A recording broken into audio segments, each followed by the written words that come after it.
Presenter Madeline Morris has been taking a look. This is Fine Food Australia. It's the biggest exhibit of the food industry in the Southern Hemisphere. This is where people from right across Australia in the industry come to get new ideas about trends, foods, what's going on in the hospitality sector. And of course, one of the biggest challenges the hospitality sector has faced in the last couple of years is the lack of staff. Here we are seeing an exhibit which has what it says is a solution to that: automation. Yes, robots in the kitchen. This is Rod Fowler. He's a food industry futurist. He's presenting here about automation. Hi, Rod. Hi, Madeline. This is a fascinating subject. It is. Back in 2018, the last time we could have a fine food show, we had one robot on display. This year we've got 15 different models. And let me introduce you to Pepper, the star of the show. Good morning, Madeline. I'm Pepper, the concierge. It's a pleasure to welcome you. Well, thank you so much, Pepper. It's a pleasure to meet you as well. So what would Pepper do, Rod? Pepper's a great application for as a concierge. So she might welcome someone to a restaurant, for example. Yes. If we move over here to some of the other robots which are on exhibit here, what have we got? Well, this one is called Servi Lift, good for room service or delivery packages within a building. Hotels could use it. It communicates with the lift system, so it can actually go up into the elevator and do autonomous deliveries. And this one I know already exists in a couple of restaurants in Australia. What does this one do? So this is a robot waiter.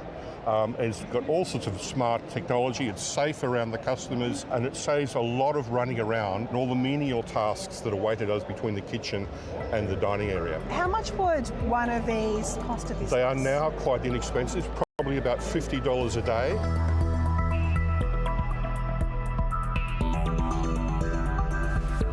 Hello, sir. So you're actually a restaurant owner. Are you interested in robots in your restaurant? Yeah, definitely. I would love to have a restaurant because staffing is the biggest issue always, and at least it's just little bit helps. It's huge difference. Make it huge difference. So yeah, I love to see that. Would you be happy to be served food by a robot? Sure. I miss people's smiley faces though, but it would be nice. Okay. Something different. What about welcomed by a robot? Yeah, that sounds great. What I'm also hearing is people losing jobs. I mean, that is the risk here, isn't it? Yeah, if it's cheaper for businesses to employ these, isn't the risk that we're actually going to lose some of that really valuable employment that people need? That is a concern some people have, but you really need to understand. You could go back to the kitchen and take away the automation of the blender and just use people using spoons. This is just a smarter way of doing things, and these actually provide a better job for a waiter because the menial task of the running is taken away and the human can do the more important things and the communication with the clients. In Asia, they've been doing it for years. We're late to the game, but we're here now, and you'll see it is now exploding. There are over 200 waiter robots already in Australian restaurants, and I expect it to be in the thousands by the end of next year. Over 200 here already. Checking tomorrow's weather in the capitals now. Rain for Brisbane and Sydney.